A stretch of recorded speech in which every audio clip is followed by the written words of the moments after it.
অবশেষে অশান্ত নাজমুল হোসেন শান্ত সেঞ্চুরি করেই ক্ষান্ত দিয়েছে।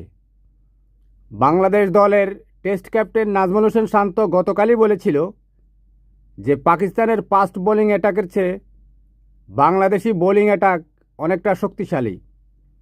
বাংলাদেশি টাইগার ব্যাটাররা তার সার্থকতা প্রমাণ করেছে। পাকিস্তানি ফাস্ট বোলিং অ্যাটাক বাংলাদেশের টেস্টের প্রথম দিনে তেমন আঁচড় কাটতে পারেনি।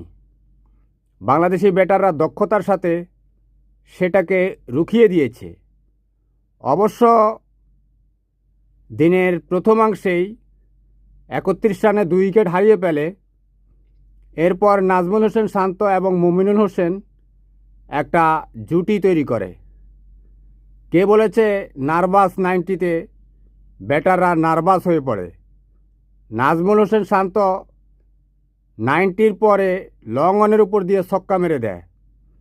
এরপরে কাভার দিয়ে ড্রাইভ করে 4 মেরে তার শতক পূর্ণ করে। এ নিয়ে তার 5টি অর্ধশতকের বিপরীতে 9টি শতক হয়েছে। বাংলাদেশ দলের ক্যাপ্টেন নাজমুল হোসেন শান্তকে অভিনন্দন জানাচ্ছি। সেই সাথে যোগ্য সঙ্গ দেওয়ার জন্য বাংলাদেশি আরেক টাইগার মুমিনুল হককেও অভিনন্দন জানাচ্ছি। সেও তার অর্ধশতক তুলে নিয়েছে। এই দুইজনের জুটিতেই কিন্তু বাংলাদেশ 170 রানের জুটি গড়েছিল। লাঞ্চের আগে অবশ্য নাজমুল হোসেন শান্ত মোহাম্মদ আব্বাসের বলে আউট হওয়ার আগে 101 রান করে। শেষ পর্যন্ত বাংলাদেশ 3 উইকেটে 201 রান করতে সক্ষম হয়েছে।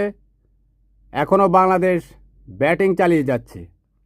এখন শেষ খবর পাওয়া পর্যন্ত বাংলাদেশ 4 উইকেটে 294 রান করেছে।